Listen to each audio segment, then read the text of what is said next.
OMG channel ਦੇ ਰੂਬਰੂ programme 'ਚ ਤੁਹਾਡਾ ਸਭ ਦਾ ਸਵਾਗਤ ਹੈ। ਅੱਜ ਦੇ ਸਾਡੇ ਮਹਿਮਾਨ ਨੇ ਬ੍ਰਹਮ ਕੁਮਾਰੀ ਆਸ਼ਰਮ ਤੋਂ ਭੈਣ ਜੀ ਸ਼ਿਵਾਨੀ ਜੀ।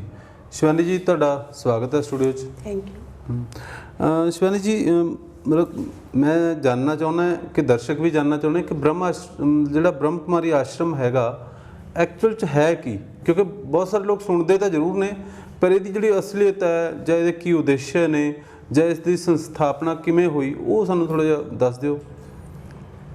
ਐਕਚੁਅਲੀ ਜਦੋਂ ਤੁਸੀਂ ਇੱਕ ਬ੍ਰਹਮ ਕੁਮਾਰੀ ਸ਼ਬਦ ਯੂਜ਼ ਕਰਦੇ ਹੋ, it is a Brahma Kumari.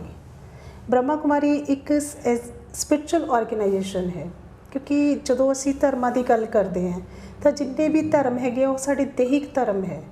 ਅਸੀਂ ਸਿੱਖ ਹੈ, ਈਸਾਈ ਹੈ, ਜਿਸ ਫੈਮਿਲੀ 'ਚ ਅਸੀਂ ਜਨਮ ਲਿੱਤਾ ਉਹ ਸਾਡਾ ਆਪਣਾ ਧਰਮ ਹੋ ਜਾਂਦਾ ਹੈ। ਜਦ ਕਿ ਜਦੋਂ ਅਸੀਂ ਅਧਿਆਤਮਿਕਤਾ ਦੀ ਗੱਲ ਕਰਦੇ ਹਾਂ ਤਾਂ ਉਹ ਇੱਕ ਸਪਿਰਿਟ ਨਾਲ ਜੁੜੀ ਹੋਈ ਹੈ। ਸਪਿਰਿਚੁਅਲ ਮੀਨ ਸਪਿਰਿਟ ਮਤਲਬ ਆਤਮਾ। ਹਰ ਇੱਕ ਆਤਮਾ ਦਾ ਜਿਹੜਾ ਸਵਧਰਮ ਹੈ ਉਹ ਸ਼ਾਂਤੀ ਹੈ।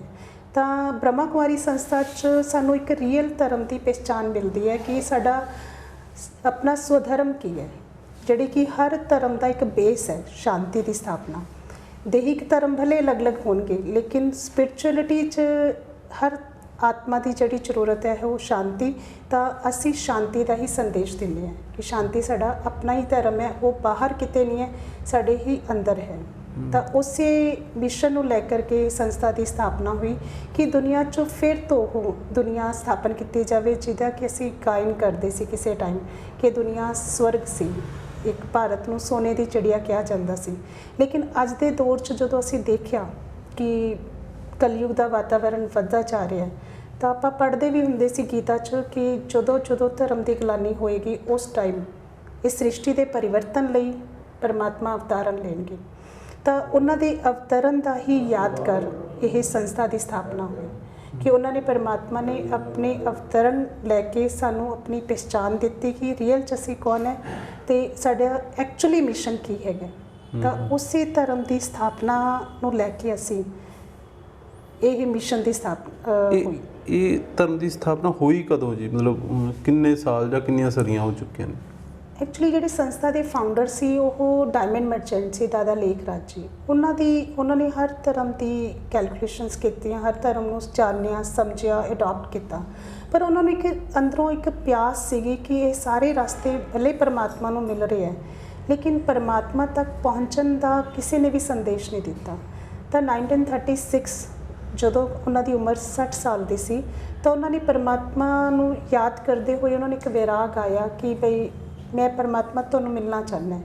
ਤਾਂ ਉਸ ਟਾਈਮ ਸਭ ਤੋਂ ਪਹਿਲਾਂ ਉਹਨਾਂ ਨੂੰ ਇਨਲਾਈਟਮੈਂਟ ਹੋਈ ਕਿ ਉਹਨਾਂ ਨੂੰ ਇੱਕ ਸਾਖਸ਼ਾਤਕਾਰ ਹੋਈ ਕਿ ਸ੍ਰਿਸ਼ਟੀ ਜਿਹੜੀ ਹੈਗੀ ਹੈ ਉਹ ਤਹਿਸ ਨਹਿਸ ਹੋ ਰਹੀ ਹੈ। ਜਦ ਕਿ ਉਸ ਟਾਈਮ ਬੰਬਸ ਦਾ ਗਾਇਨ ਨਹੀਂ ਸੀਗਾ ਬਟ ਉਹਨਾਂ ਨੂੰ ਬੜੇ ਗੋਲੇ ਦਿਖੇ। ਤਾਂ 39 'ਚ ਜਦੋਂ ਇਹ ਯੂਜ਼ ਹੋਇਆ ਸੀ ਸੈਕਿੰਡ ਵਰਲਡ ਵਾਰ 'ਚ ਬੰਬਸ, ਉਸ ਤੋਂ ਪਹਿਲਾਂ ਹੀ ਉਹਨਾਂ ਨੇ ਉਹ ਸਾਖਸ਼ਾਤਕਾਰ ਕਰ ਲਿਆ ਸੀਗਾ ਕਿ ਬੰਬਸ ਦੇ ਬੜੇ ਗੋਲੇ ਦਿਖੇ। ਤਾਂ ਉਹਨਾਂ ਨੇ ਪਰਮਾਤਮਾ ਨੂੰ ਕਿਹਾ ਕਿ ਬਸ ਇਹ ਵੀ ਸਹਿਨ ਨਹੀਂ ਹੋ ਰਿਹਾ, ਤੁਸੀਂ ਮੈਨੂੰ ਆਪਣਾ ਰੂਪ ਦਿਖਾਓ। ਫਿਰ ਉਹਨਾਂ ਨੇ ਇੱਕ ਨਈ ਸ੍ਰਿਸ਼ਟੀ ਦੀ ਪਿਕਚਰ ਦਿਖਾਈ, ਉਹਨਾਂ ਦਾ ਸਾਖਸ਼ਾਤਕਾਰ ਹੋਇਆ। ਉਹਨਾਂ ਨੂੰ ਇੱਕ ਮੈਸੇਜ ਆਇਆ ਕਿ ਇਸ ਤਰ੍ਹਾਂ ਦੀ ਦੁਨੀਆ ਤੁਹਾਨੂੰ ਸਥਾਪਨ ਕਰਨੀ ਹੈ। ਉਹਨਾਂ ਨੇ ਸੋਚਿਆ ਕਿ ਮੈਂ ਕਿਵੇਂ ਸਥਾਪਨਾ ਕਰ ਸਕਦਾ। ਪਰ ਹੌਲੀ ਜਿਵੇਂ ਉਹ ਅੱਗੇ ਵੱਧਦਾ ਗਿਆ ਮੈਸੇਜ, ਉਹਨਾਂ ਨੇ ਆਪਣੇ ਗੁਰੂਆਂ ਨਾਲ ਗੱਲਬਾਤ ਕੀਤੀ। ਫਿਰ ਇੱਕ ਟਾਈਮ ਇਸ ਤਰ੍ਹਾਂ ਦਾ ਸੀਗਾ ਕਿ ਜਦੋਂ ਪਰਮਾਤਮਾ ਨੇ ਉਹਨਾਂ ਦੇ ਮਾਧਿਅਮ ਨਾਲ ਇੱਕ ਸੰਦੇਸ਼ ਦੇਣਾ ਸ਼ੁਰੂ ਕਰਤਾ ਜਿਹੜਾ ਕਿ ਅੱਜ ਸਾਡੀ ਡੇਲੀ ਦਾ ਇੱਕ ਮੈਸੇਜ ਹੈ, ਜਿਹਨੂੰ ਕਿ ਅਸੀਂ ਮੁਰਲੀ ਕਲਾਸ ਕਹਿੰਦੇ ਹਾਂ। ਉਸ ਮੁਰਲੀ 'ਚ ਪਰਮਾਤਮਾ ਦੇ ਉਹ ਸਾਰੇ ਵਿਧੀਆਂ ਦੱਸੀ ਕਿ ਜਿਹਦੇ ਨਾਲ ਇੱਕ ਦੁਨੀਆ ਫਿਰ ਤੋਂ ਨਈ ਦੁਨੀਆ ਬਣ ਸਕਦੀ ਹੈ। ਕਿਉਂਕਿ ਜਦੋਂ ਤੱਕ ਸਾਡਾ ਬੇਸ ਜਿਹੜਾ ਜੀਵਨ ਦਾ ਬੇਸ ਹੈ ਉਹ ਆਤਮਿਕ ਭਾਵ ਹੈ, ਜਦੋਂ ਤੱਕ ਆਤਮਿਕ ਗਿਆਨ ਨਹੀਂ ਹੈਗਾ ਉਦੋਂ ਤੋਂ ਬਿਨਾਂ ਕੋਈ ਵੀ ਸਮੱਸਿਆ ਦਾ ਹੱਲ ਨਹੀਂ ਹੋ ਸਕਦਾ।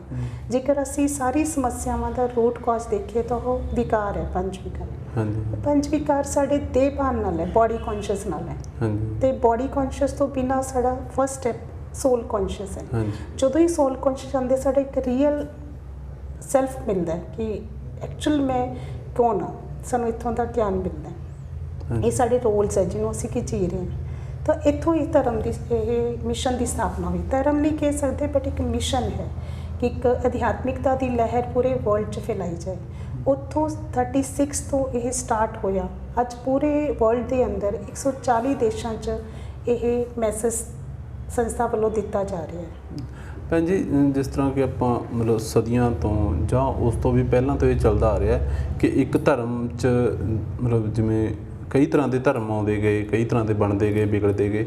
ਇੱਕ ਧਰਮ 'ਚ ਕਈ ਤਰ੍ਹਾਂ ਦੇ ਵਿਕਾਰ ਜਦੋਂ ਆ ਜਾਂਦੇ ਆ, ਜਦੋਂ ਸਮਝਿਆ ਜਾ ਰਿਹਾ ਕਿ ਇਸ ਧਰਮ 'ਚ ਵਿਕਾਰ ਆ ਰਿਹਾ, ਤਾਂ ਕੁਛ ਉਸ 'ਚੋਂ ਜਾਂ ਅਲੱਗ-ਅਲੱਗ ਧਰਮਾਂ ਦੇ ਵਿੱਚੋਂ ਜਿਸ ਤਰ੍ਹਾਂ ਦੀਆਂ ਕਮੀਆਂ ਪੇਸ਼ੀਆਂ ਆਉਂਦੀਆਂ, ਤਾਂ ਇੱਕੋ ਇਕੱਠੇ ਹੋ ਕੇ ਇੱਕ ਨਵਾਂ ਧਰਮ ਬਣ ਜਾਂਦਾ, ਜਿਸ ਨੂੰ ਮਤਲਬ ਜਿਵੇਂ ਤੁਸੀਂ ਮਿਸ਼ਨ ਕਹਿ ਰਹੇ ਹੋ ਕਿ ਇਹਨੂੰ ਧਰਮ ਹੀ ਮੰਨਿਆ ਜਾਂਦਾ ਹੈ ਜਾਂ ਕੁਛ ਅਲੱਗ ਤੋਂ ਆਪਾਂ ਕਹਿ ਸਕਦੇ ਹਾਂ? ਐਕਚੁਅਲੀ ਇਹਨੂੰ ਜਦੋਂ ਅਸੀਂ ਇਸ 'ਚ ਆਉਂਦੇ ਹਾਂ, ਜਦੋਂ ਅਸੀਂ ਧਿਆਨ ਸਿੱਖਦੇ ਹਾਂ, ਜਿਹਨੂੰ ਅਸੀਂ ਮੈਡੀਟੇਸ਼ਨ ਕਹਿੰਦੇ ਹਾਂ, ਤਾਂ ਮੈਡੀਟੇਸ਼ਨ ਕਰਨ ਤੋਂ ਬਾਅਦ ਅਸੀਂ ਜੋ ਵੀ ਕੁਝ ਕਰ ਰਹੇ ਹਾਂ, ਜੇਕਰ ਮੈਂ ਉਸ ਤੋਂ ਬਾਅਦ ਗੀਤਾ ਪੜ੍ਹ ਰਹੀ ਹਾਂ ਤਾਂ ਮੈਨੂੰ ਬਿਹਤਰ ਸਮਝ ਆ ਰਹੀ ਹੈ। ਜੇ ਮੈਂ ਗ੍ਰੰਥ ਸਾਹਿਬ ਪੜ੍ਹ ਰਹੀ ਹਾਂ ਤਾਂ ਮੈਨੂੰ ਬਿਹਤਰ ਉਹਦੀ ਸਮਝ ਮਿਲ ਰਹੀ ਹੈ, ਕਿਉਂਕਿ ਜਦੋਂ ਗ੍ਰੰਥ ਸਾਹਿਬ ਲਿਖਿਆ ਗਿਆ ਸੀ ਜਾਂ ਗੀਤਾ ਦਾ ਅਸੀਂ ਉਚਾਰਨ ਕੀਤਾ, ਉਸ ਸਮੇਂ ਦੀ ਸਥਿਤੀ ਕੀ ਸੀ। ਜਿਵੇਂ ਅਸੀਂ ਗੱਲ ਕਰਦੇ ਹਾਂ ਕਿ ਗੁਰੂ ਗੋਬਿੰਦ ਸਿੰਘ ਜੀ ਨੇ ਜਦੋਂ ਆ ਕਰਕੇ ਗ੍ਰੰਥ ਸਾਹਿਬ ਦੀ ਰਚਨਾ ਕੀਤੀ, ਤਾਂ ਉਸ ਸਮੇਂ ਉਹਨਾਂ ਦਾ ਸਥਿਤੀ ਬਹੁਤ ਉੱਚ ਸਥਿਤੀ ਸੀ। ਤਾਂ ਅਸੀਂ ਕਹਿੰਦੇ ਕਿ ਜਦੋਂ ਅਸੀਂ ਉਸੇ ਸਥਿਤੀ 'ਚ ਹੋਵਾਂਗੇ ਤਾਂ ਅਸੀਂ ਉਸ ਦੇ ਮੈਸੇਜ ਨੂੰ ਸਮਝ ਸਕਾਂਗੇ ਕਿ ਐਕਚੁਅਲੀ ਉਹ ਸਾਡੇ ਤੋਂ ਕੀ ਚਾਹੁੰਦੇ ਸੀ। ਨਹੀਂ ਤਾਂ ਅਸੀਂ ਸਿਰਫ ਇੱਕ ਪਾਠ ਪੜ੍ਹ ਕੇ ਆ ਜਾਂਦੇ ਹਾਂ, ਪਰ ਲੇਕਿਨ ਉਹਨਾਂ ਦਾ ਮੈਸੇਜ ਦੇਣ ਦੇ ਪਿੱਛੇ ਕਾਰਨ ਕੀ ਸੀਗਾ, ਉਹ ਉਦੋਂ ਹੀ ਪਤਾ ਚੱਲੇਗਾ ਜਦੋਂ ਤੁਸੀਂ ਉਸ ਸਥਿਤੀ 'ਤੇ ਹੋਵੋਗੇ। ਤਾਂ ਅਸੀਂ ਉਸ ਸਥਿਤੀ ਬਣਾਉਣ ਦੀ ਵਿਧੀ ਦੱਸਦੇ ਹਾਂ। ਜਿਵੇਂ ਗੁਰੂ ਨਾਨਕ ਦੇਵ ਜੀ ਨੂੰ ਕਹਿੰਦੇ ਕਿ ਜਦੋਂ ਉਹ ਸਮਾਧੀ 'ਚ ਗਏ, ਉਸ ਤੋਂ ਬਾਅਦ ਉਹਨਾਂ ਨੇ ਇਹ ਜਿਹੜਾ ਸੰਦੇਸ਼ ਲੋਕਾਂ ਤੱਕ ਦੇਣਾ ਸ਼ੁਰੂ ਕੀਤਾ, ਜਗ੍ਹਾ ਜਗ੍ਹਾ ਉਹਨਾਂ ਨੇ ਉਦਾਸੀਆਂ ਕੀਤੀਆਂ। ਉਹਦਾ ਕਾਰਨ ਸੀਗਾ ਕਿ ਉਹਨਾਂ ਦੀ ਉਹ ਸਥਿਤੀ ਜਾਗਰਿਤ ਹੋ ਗਈ ਸੀ। ਤਾਂ ਇਸ ਤਰ੍ਹਾਂ ਦੀ ਇਨਰ ਸੈਲਫ 'ਚ ਜਿਹੜੀ ਸਾਡੀ ਇੱਕ ਆਤਮਿਕ ਭਾਵ ਹੈ ਜਾਂ ਇੱਕ ਜਾਗਰਤੀ ਹੈ, ਆਤਮਿਕ ਜਾਗਰਤੀ, ਉਹਦਾ ਰਾਸਤਾ ਮਿਲਦਾ ਹੈਗਾ। ਜਦੋਂ ਆਤਮਿਕ ਜਾਗਰਤੀ ਆਉਂਦੀ ਹੈ ਤਾਂ ਆਟੋਮੈਟਿਕ ਜਿੰਨੇ ਵੀ ਸਾਡੇ ਗ੍ਰੰਥ ਲਿਖੇ ਗਏ ਹੈ ਤਾਂ ਉਹਨਾਂ ਗ੍ਰੰਥਾਂ ਦੇ ਪਿੱਛੇ ਉਹਨਾਂ ਦਾ ਭਾਵ ਕੀ ਸੀ, ਉਹ ਸਾਨੂੰ ਸਮਝ ਆ ਜਾਂਦਾ ਹੈ। ਜਿਸ ਤਰ੍ਹਾਂ ਤੁਸੀਂ ਗੱਲ ਕਰ ਰਹੇ ਹੋ ਕਿ ਉਹਨਾਂ ਦਾ ਭਾਵ ਸਮਝ ਆ ਜਾਂਦਾ ਹੈ ਜਾਂ ਆਪਾਂ ਉਸ ਲੈਵਲ 'ਤੇ ਪਹੁੰਚਦੇ ਹਾਂ। ਚਲੋ, ਜੇ ਸਿੱਖ ਧਰਮ ਹੈ, ਮਤਲਬ ਵੈਸੇ ਤਾਂ ਮੈਂ ਹੋਰ ਪਿੱਛੇ ਦੀ ਗੱਲ ਕਰਾਂ ਕਿ ਬਹੁਤ ਸਾਰੇ ਧਰਮ ਇਹੋ ਜਿਹੇ ਵੀ ਬਣੇ ਜਿਹੜੇ ਕਿ ਜਦੋਂ ਉਹਨਾਂ ਦਾ ਧਰਮ ਆਪਦਾ ਬਣ ਗਿਆ ਤਾਂ ਉਹ ਹੋਰ ਧਰਮਾਂ ਦੀ ਉਹਨਾਂ ਆਦਰ ਸਤਿਕਾਰ ਕਰਨਾ ਉਹਨਾਂ ਨੇ ਬੰਦ ਕਰਤਾ। ਉਹ ਹੋਰ ਧਰਮਾਂ 'ਚ ਕਿਸ ਤਰ੍ਹਾਂ ਦੀਆਂ ਕਮੀਆਂ ਕੱਢਣ ਲੱਗ ਜਾਂਦੇ ਨੇ। ਕੀ ਇੱਥੇ ਤਾਂ ਨਹੀਂ ਇਸ ਤਰ੍ਹਾਂ ਹੋ ਰਿਹਾ? ਨਹੀਂ, ਆਪਣਾ ਅਸੀਂ ਕਿਸੇ ਨੂੰ ਕ੍ਰਿਟੀਸਾਈਜ਼ ਨਹੀਂ ਕਰ ਰਹੇ ਵੀ ਅਸੀਂ ਉਹਦਾ ਵਿਰੋਧ ਕਰੀਏ। ਵਿਰੋਧ ਕਰਨ ਦਾ ਭਾਵ ਨਹੀਂ ਹੈ। ਐਕਚੁਅਲੀ ਜਿਹੜਾ ਮੇਨ ਭਾਵ ਹੈਗਾ ਕਿ ਅਸੀਂ ਉਸ ਚੀਜ਼ ਦੀ ਰਿਸਪੈਕਟ ਕਿਵੇਂ ਕਰ ਸਕਦੇ ਹਾਂ, ਉਹ ਉਦੋਂ ਹੀ ਹੋਏਗੀ ਜਦੋਂ ਅਸੀਂ ਉਹਨੂੰ ਆਪਣੇ ਜੀਵਨ 'ਚ ਧਾਰਨ ਕਰਾਂਗੇ। ਹੁਣ ਦੇਖੀਏ, ਆਪਾਂ ਹਰ ਰੋਜ਼ ਅਸੀਂ ਉਹ ਪਾਠ ਪੜ੍ਹ ਕੇ ਆ ਜਾਂਦੇ ਹਾਂ, ਰੋਜ਼ ਦੱਸਿਆ ਗਿਆ ਹੈ। ਜਿਵੇਂ ਆਪਾਂ ਕਿਸੇ ਵੀ ਮੈਸੇਜ ਨੂੰ ਲਈਏ, ਆਪਾਂ ਮੁਸਲਿਮ ਧਰਮ ਦੇ ਮੈਸੇਜ ਨੂੰ ਲਈਏ ਜਾਂ ਸਿੱਖ ਧਰਮ ਦੇ ਮੈਸੇਜ ਨੂੰ ਲਈਏ, ਹਰੇਕ ਨੇ ਆਪਣੇ ਤਰੀਕੇ ਨਾਲ ਉਹਨਾਂ ਨੂੰ ਇੰਟਰਪ੍ਰੇਟ ਕਰ ਦਿੰਦੇ ਵੀ ਉਹਨਾਂ ਦੀ ਉਚਾਰਨ ਕਰਦੇ ਆ, ਆਪਣੇ ਮਤਲਬ ਕੱਢ ਲੈਂਦੇ ਅਸੀਂ, ਕਿਉਂਕਿ ਜਿਸ ਤਰ੍ਹਾਂ ਦੀ ਬੁੱਧੀ ਹੋਏਗੀ ਉਸ ਤਰ੍ਹਾਂ ਦਾ ਹੀ ਅਸੀਂ ਉਸ ਵਿਚਾਰ ਨੂੰ ਆਪਣੇ ਤਰੀਕੇ ਨਾਲ ਢਾਲ ਲੈਂਦੇ ਹਾਂ। ਠੀਕ ਹੈ ਜੀ। ਲੇਕਿਨ ਜਦੋਂ ਉਹਨਾਂ ਨੇ ਲਿਖਿਆ ਸੀ ਜਾਂ ਉਹਨਾਂ ਨੇ ਕਿਹਾ ਸੀ, ਉਹਨਾਂ ਦੇ ਪਿੱਛੇ ਦੇ ਭਾਵ ਨੂੰ ਉਦੋਂ ਹੀ ਹੋਏਗਾ ਜਦੋਂ ਉਹਨਾਂ ਦੇ ਪ੍ਰਤੀ ਸਾਡੀ ਸ਼ੁਭ ਭਾਵਨਾ ਹੋਏਗੀ। ਇੱਕ ਦੇਖੋ, ਗੁਰੂ ਗੋਬਿੰਦ ਸਿੰਘ ਜੀ ਦੀ ਭਾਵਨਾ ਸੀਗੀ ਕਿ ਧਰਮ ਦੀ ਸਥਾਪਨਾ ਦਾ ਕੋਈ ਭਾਵਨਾ ਨਹੀਂ ਸੀ ਕਿ ਉਸ ਚੀਜ਼ ਨੂੰ ਮਹੱਤਵ ਦਿੱਤਾ ਜਾਵੇ ਇੱਕ ਜੀਵਨ। ਤਾਂ ਜਦੋਂ ਧਰਮ ਦੀ ਸਥਾਪਨਾ ਮਹੱਤਵ ਨਹੀਂ ਸੀਗਾ, ਉਹ ਮੈਸੇਜ ਇੱਕ ਮਹੱਤਵ ਸੀ। ਲੇਕਿਨ ਉਹਨੂੰ ਮੈਸੇਜ ਨੂੰ ਤਾਂ ਅਸੀਂ ਸਮਝਿਆ ਨਹੀਂ, ਪਰ ਅਸੀਂ ਇੱਕ ਧਰਮ ਨੂੰ ਲੈ ਕੇ ਅੱਗੇ ਵੱਧ ਗਏ। ਤਾਂ ਨੈਚੁਰਲੀ ਜਦੋਂ ਟਾਈਮ ਪੈਣ 'ਤੇ ਹਰ ਚੀਜ਼ ਦੀ ਇੱਕ ਸਤੋ ਰਜੋ ਤਮੋ ਸਟੇਜ ਆਉਂਦੀ ਹੋਈ ਹੈ। ਜਦੋਂ ਪਹਿਲਾਂ ਧਰਮ ਦੀ ਸਥਾਪਨਾ ਹੋਈ ਸੀ ਤਾਂ ਬਹੁਤ ਇੱਕ ਉਹਨਾਂ ਦੇ ਪ੍ਰਤੀ ਜਜ਼ਬਾ ਸੀ, ਪਰ ਹੌਲੀ ਹੌਲੀ ਉਹ ਤਮੋ ਸਟੇਜ 'ਤੇ ਆਉਂਦਾ ਗਿਆ। ਅਸੀਂ ਇਹ ਤਾਂ ਨਹੀਂ ਕਹਾਂਗੇ ਕਿ ਅੱਜ ਉਹ ਤਮੋ ਸਟੇਜ 'ਤੇ ਹੈ, ਪਰ ਅਸੀਂ ਉਸ ਸੰਦੇਸ਼ ਨੂੰ ਸਮਝਣ ਲਈ ਸਾਡੀ ਬੁੱਧੀ ਤਮੋ ਸਟੇਜ 'ਤੇ ਹੈ। ਧਰਮ ਤਾਂ ਅੱਜ ਵੀ ਹੈਗਾ ਆਪਣੇ ਕੋਲੇ, ਅੱਜ ਉਹ ਗ੍ਰੰਥ ਸਾਹਿਬ ਅੱਜ ਵੀ ਹੈਗਾ, ਅੱਜ ਵੀ ਉਹ ਸ਼ਕਤੀ ਦੇ ਸਕਦਾ ਹੈ, ਪਰ ਸਾਡੀ ਬੁੱਧੀ ਜਿਹੜੀ ਹੈਗੀ ਹੈ ਉਹ ਉਸ ਨੂੰ ਉਸ ਤਰੀਕੇ ਨਾਲ ਲੈਣ ਲਈ ਕਾਬਿਲ ਨਹੀਂ ਰਹੀ। ਇਸ ਕਰਕੇ ਧਰਮ ਦੀ ਗਿਰਾਵਟ, ਜਿਹਨੂੰ ਅਸੀਂ ਧਰਮ ਗਲਾਨੀ ਕਹਿੰਦੇ ਹਾਂ ਗੀਤਾ ਦੇ ਅੰਦਰ, ਤਾਂ ਜਦੋਂ ਇਹ ਚੀਜ਼ਾਂ ਆਉਂਦੀਆਂ ਉਦੋਂ ਪਰਮਾਤਮਾ ਇੱਕ ਨਵਾਂ ਰਾਸਤਾ ਦਿਖਾਉਂਦਾ ਹੈ। ਨਹੀਂ, ਜਿਸ ਤਰ੍ਹਾਂ ਤੁਸੀਂ ਕਹਿ ਰਹੇ ਹੋ ਕਿ ਮੈਂ ਥੋੜ੍ਹਾ ਜਿਹਾ ਸ਼ਾਇਦ ਮੈਂ ਵੀ ਸਮਝ ਨਹੀਂ ਪਾ ਰਿਹਾ। ਜੇ ਆਪਾਂ ਕਹਿ ਰਹੇ ਕਿ ਗ੍ਰੰਥ ਸਾਹਿਬ ਬਹੁਤ ਕੁਝ ਕਹਿੰਦਾ ਹੈ, ਚਾਹੇ ਕੋਈ ਵੀ ਧਾਰਮਿਕ ਕਿਤਾਬ ਹੈ, ਕਿਸੇ ਵੀ ਧਾਰਮਿਕ ਆਪਾਂ ਪਰਟੀਕੂਲਰ ਗ੍ਰੰਥ ਸਾਹਿਬ ਨੂੰ ਨਾ ਲਈਏ, ਪਰਟੀਕੂਲਰ ਕੋਈ ਵੀ ਧਾਰਮਿਕ ਕਿਤਾਬ ਜਿਹੜੀ ਹੈਗੀ ਆ ਉਹਦਾ ਮੈਸੇਜ ਜਿਹੜਾ ਹੈਗਾ, ਜਿਵੇਂ ਤੁਸੀਂ ਪਹਿਲਾਂ ਵੀ ਕਿਹਾ ਕਿ ਇੱਕੋ ਹੀ ਮੈਸੇਜ ਹੈ, ਫਿਰ ਧਰਮ ਇੱਕੋ ਹੀ ਕਿਉਂ ਨਹੀਂ ਹੈਗਾ? ਧਰਮ ਬਹੁਤ ਤਰ੍ਹਾਂ ਦੇ ਕਿਉਂ ਨੇ, ਅਲੱਗ-ਅਲੱਗ ਕਿਉਂ ਨੇ? ਵੀ ਇਹਨਾਂ ਨੂੰ ਮਤਲਬ ਜਿਹੜਾ ਕਿ ਪ੍ਰਮਾਤਮਾ, ਜਿਵੇਂ ਆਪਾਂ ਕਹਿੰਦੇ ਹਾਂ, ਹਰੇਕ ਧਰਮ ਕਹਿੰਦੇ ਕਿ ਪ੍ਰਮਾਤਮਾ ਇੱਕ ਹੈ, ਧਰਮ ਵੀ ਇੱਕ ਹੈ। ਮਤਲਬ ਧਰਮ ਇੱਕੋ ਹੀ ਕਿਉਂ ਨਹੀਂ ਹੋਣਾ ਚਾਹੀਦਾ? ਇਹ ਅਲੱਗ-ਅਲੱਗ ਧਰਮਾਂ 'ਚ ਕਿਉਂ ਵੰਡਿਆ ਗਿਆ ਸਾਰੀ ਸ੍ਰਿਸ਼ਟੀ ਨੂੰ? ਦੇਖੋ, ਜੇਕਰ ਆਪਾਂ ਹਿਸਟਰੀ 'ਚ ਚੱਲਦੇ ਆਈਏ, ਹਾਂਜੀ। ਦੇਖੋ ਸ਼ੁਰੂ 'ਚ ਜਦੋਂ ਇੱਕ ਦੇਵ ਆਤਮਾ ਇਸ ਧਰਤੀ 'ਤੇ ਸੀ, ਉਹਨਾਂ ਦੇ ਜਾਣ ਤੋਂ ਬਾਅਦ ਅਸੀਂ ਕੀ ਕੀਤਾ ਕਿ ਉਹਨਾਂ ਦੇ ਫੋਰ ਫਾਦਰਸ ਦੀਆਂ ਮੂਰਤੀਆਂ ਬਣਾ ਕੇ ਪੂਜਾ ਕਰਨੀ ਸ਼ੁਰੂ ਕਰਤੀ। ਹਾਂਜੀ। ਤਾਂ ਇਬਰਾਹਿਮ ਦੀ ਸਟੋਰੀ 'ਚ ਆਉਂਦਾ ਹੈਗਾ ਕਿ ਉਹਨਾਂ ਦੇ ਪੇਰੈਂਟਸ ਖੁਦ ਮੂਰਤੀ ਬਣਾਉਣ ਦਾ ਕੰਮ ਕਰਦੇ ਸੀ, ਹਾਂਜੀ। ਪਰ ਉਹਨਾਂ ਨੂੰ ਪਸੰਦ ਨਹੀਂ ਸੀਗਾ ਕਿ ਅਸੀਂ ਪਰਮਾਤਮਾ ਨੂੰ ਯਾਦ ਕਰਨ ਵਾਸਤੇ ਆਪਾਂ ਮੂਰਤੀ ਨੂੰ ਬਣਾ ਕੇ ਯਾਦ ਕਿਉਂ ਕਰਨਾ ਸੀ, ਕਦੋਂ ਵੀ ਯਾਦ ਕਰ ਸਕਦੇ ਹਾਂ। ਤਾਂ ਉਹਦੇ ਕਾਰਨ ਉਹਨਾਂ ਨੇ ਜਿਹੜਾ ਕ੍ਰਿਟਿਸਾਈਜ਼ ਕੀਤਾ ਉਸ ਚੀਜ਼ ਨੂੰ, ਹਾਂਜੀ। ਵਿਰੋਧ ਕੀਤਾ ਕਿ ਬਈ ਮੈਂ ਇਸ ਚੀਜ਼ ਨੂੰ ਨਹੀਂ ਸਵੀਕਾਰ ਕਰਦਾ। ਇੱਕ ਵਾਰੀ ਕਹਿੰਦੇ ਉਹਨਾਂ ਦੇ ਪੇਰੈਂਟਸ ਜਿਹੜੇ ਸੀ ਬਾਹਰ ਗਏ ਵੀ ਸੀ, ਤਾਂ ਪਿੱਛੋਂ ਉਹਨਾਂ ਨੇ ਮੂਰਤੀ ਦੀ ਕਿਸੇ ਦੀ ਬਾਜੂ ਤੋੜਤੀ, ਕਿਸੇ ਦਾ ਕੁਝ, ਤਾਂ ਉਹਨਾਂ ਦੇ ਜਦੋਂ ਵਾਪਿਸ ਆਏ ਫਾਦਰ, ਤਾਂ ਉਹ ਕਹਿੰਦੇ ਕਿ ਆ ਕੀ, ਕਹਿੰਦਾ ਮੈਨੂੰ ਕੀ ਪਤਾ, ਇਹ ਆਪਸ 'ਚ ਲੜ ਪਈਆਂ ਹੋਣਗੀਆਂ। ਉਹ ਕਹਿੰਦਾ ਲੜ ਕਿਵੇਂ ਪੈਣਗੀਆਂ, ਤਾਂ ਹਿੱਲ ਵੀ ਨਹੀਂ ਸਕਦੀਆਂ। ਕਹਿੰਦੇ ਜਿਹੜੇ ਹਿੱਲ ਨਹੀਂ ਸਕਦੀਆਂ ਜਾਂ ਆਪਣੀ ਰੱਖਿਆ ਖੁਦ ਨਹੀਂ ਕਰ ਸਕਦੀਆਂ, ਉਹ ਸਾਡੀ ਰੱਖਿਆ ਕਿਵੇਂ ਕਰਨਗੀਆਂ? ਹਾਂਜੀ। ਤਾਂ ਉਹਨਾਂ ਨੇ ਉਸ ਨੂੰ ਘਰੋਂ ਬਾਹਰ ਕੱਢ ਦਿੱਤਾ। ਫਿਰ ਉਹ ਜਦੋਂ ਜੰਗਲ 'ਚ ਗਏ ਤਾਂ ਕਹਿੰਦੇ ਉੱਥੇ ਕੁਰਾਨ ਸ਼ਰੀਫ ਦੀਆਂ ਆਇਤਾਂ ਉਹਨਾਂ 'ਚ ਉਤਰੀਆਂ। ਤਾਂ ਉਹਨਾਂ ਨੇ ਇੱਕ ਮੈਸੇਜ ਦਿੱਤਾ ਕਿ ਪਰਮਾਤਮਾ ਨੂੰ ਤੁਸੀਂ ਕਿਤੇ ਵੀ ਕਿਸੇ ਵੀ ਟਾਈਮ ਯਾਦ ਕਰ ਸਕਦੇ ਹੋ। ਉਹਨਾਂ ਨੇ 5 ਟਾਈਮ ਨਮਾਜ਼ ਅਦਾ ਕਰਨ ਦੀ ਬਣਾਤੀ। ਹੁਣ ਉਹ ਸੈਟ ਇੱਕ ਪਿਓਰ ਸੀ ਉਸ ਟਾਈਮ। ਹਾਂਜੀ। ਪਰ ਜਦੋਂ ਇਹਨਾਂ ਨੂੰ ਫਾਲੋ ਕਰਨ ਵਾਲੇ ਆਪਣੇ ਤਰੀਕੇ ਨਾਲ ਉਹਦੀਆਂ ਸਿੱਖਿਆਵਾਂ ਨੂੰ ਆਪਣੇ ਤਰੀਕੇ ਨਾਲ ਉਹਨਾਂ ਨੇ ਢਾਲ ਲਿਆ ਤਾਂ ਆਪਣੇ ਤਰੀਕੇ ਨਾਲ ਪ੍ਰਚਾਰ ਕੀਤਾ, ਤਾਂ ਉਹ ਗਿਰਾਵਟ ਆਉਣੀ ਸ਼ੁਰੂ ਹੋ ਗਈ। ਜਿਸ ਤਰ੍ਹਾਂ ਮਹਾਤਮਾ ਬੁੱਧ ਨੇ ਗਿਆਨ ਦਿੱਤਾ ਕਿ ਕਰਮ ਹੀ ਪੂਜਾ ਹੈ, ਮੇਨ ਉਹਨਾਂ ਦਾ ਜਿਹੜਾ ਥੀਮ ਹੈਗਾ। ਤਾਂ ਇਹਨਾਂ ਦੇ ਫਾਲੋਵਰਸ ਤੁਸੀਂ ਦੇਖਾਂਗੇ ਚਾਈਨਾ ਜਾਂ ਜਾਪਾਨ 'ਚ, ਹਾਂਜੀ, ਤਾਂ ਉੱਥੇ ਕਰਮ ਨੂੰ ਪੂਜਾ ਦੀ ਤਰ੍ਹਾਂ ਕੀਤਾ ਜਾਂਦਾ। ਉੱਥੇ ਕੋਈ ਧਾਰਮਿਕ ਸਥਾਨ ਨਹੀਂ ਹੈ। ਅੱਜ ਦੇਖੋ ਪੂਰੀ ਡਿਵੈਲਪਮੈਂਟ ਕੰਟਰੀ ਸੀਗੀ, ਹਾਂਜੀ, ਉਹ ਡਿਵੈਲਪਮੈਂਟ ਉਹਨਾਂ ਦੀ ਤਾਂ ਹੀ ਹੋਈ ਸੀ ਕਿਉਂਕਿ ਉਹਨਾਂ ਨੇ ਕਰਮ ਨੂੰ ਇੰਪੋਰਟੈਂਟ ਮਹੱਤਵ ਦਿੱਤਾ ਕਿ ਕਰਮ ਨੂੰ ਅੱਗੇ ਰੱਖ ਕੇ ਚੱਲੇ। ਹਾਂਜੀ। ਤੇ ਉਸ ਤੋਂ ਬਾਅਦ ਜਿਵੇਂ ਜੀਸਸ ਕ੍ਰਾਈਸਟ ਆਏ ਤਾਂ ਉਹਨਾਂ ਨੇ ਉਸ ਸੈਟ 'ਚ ਆਪਣਾ ਸੰਦੇਸ਼ ਦਿੱਤਾ ਜਿੱਥੇ ਕਿ ਬਹੁਤ ਜ਼ਿਆਦਾ ਅਤਿਆਚਾਰ ਸੀ। ਉਹਨਾਂ ਨੇ ਮੈਸੇਜ ਉਹਨਾਂ ਲੋਕਾਂ ਨੂੰ ਦਿੱਤਾ ਕਿ ਗੋਡ ਇਜ਼ ਟਰੁਥ, ਪਰਮਾਤਮਾ ਸੱਚ ਹੈ, God is light, God is ਦਿਆਵਾਨ। ਤਾਂ ਉਹ ਅਤਿਆਚਾਰ ਦੇ ਵਿਰੁੱਧ ਉਹਨਾਂ ਨੇ ਪਰਮਾਤਮਾ ਦਾ ਸੰਦੇਸ਼ ਦਿੱਤਾ। ਤਾਂ ਜਿੰਨੇ ਵੀ ਧਰਮ ਪਿਤਾ ਆਏ ਤੁਸੀਂ ਦੇਖੋਗੇ ਕਿ ਉਹਦਾ ਜੇਕਰ ਬੈਕਗਰਾਉਂਡ ਦੇਖਿਆ ਜਾਵੇ ਤਾਂ ਉਹਨਾਂ ਨੇ ਅਲੱਗ-ਅਲੱਗ ਸੈਟ 'ਚ ਆਪਣਾ ਸੰਦੇਸ਼ ਦਿੱਤਾ। ਹਾਂਜੀ, ਹਾਂਜੀ। ਤਾਂ ਉਹ ਸੰਦੇਸ਼ ਉਸ ਟਾਈਮ ਦੀ ਉਸ ਜਗ੍ਹਾ ਲਈ ਜ਼ਰੂਰੀ ਸੀ, ਤਾਂ ਉਹਨਾਂ ਨੇ ਉਸ ਸੰਦੇਸ਼ ਨੂੰ ਦਿੱਤਾ। ਹੁਣ ਉਸੇ ਤਰ੍ਹਾਂ ਦਾ ਸੰਦੇਸ਼ ਆਪਾਂ ਸਾਰੇ ਕੋਲੇ ਬਾਈਬਲ ਦੇ ਰੂਪ 'ਚ ਹੈ, ਕੁਰਾਨ ਸ਼ਰੀਫ ਦੇ ਰੂਪ 'ਚ ਹੈ ਜਾਂ ਫਿਰ ਗ੍ਰੰਥ ਸਾਹਿਬ ਦੇ ਰੂਪ 'ਚ ਹੈ। ਜਦੋਂ ਗੁਰੂ ਗੋਬਿੰਦ ਸਿੰਘ ਗੁਰੂ ਨਾਨਕ ਦੇਵ ਜੀ ਆਏ ਤਾਂ ਉਹਨਾਂ ਨੇ ਉੱਥੋਂ ਸਟਾਰਟ ਕੀਤਾ ਸੀਗਾ ਕਿ ਇਹ ਸੰਦੇਸ਼ ਪ੍ਰਚਾਰ ਦੇ ਰੂਪ 'ਚ ਸ਼ੁਰੂ ਕੀਤਾ। ਤੇ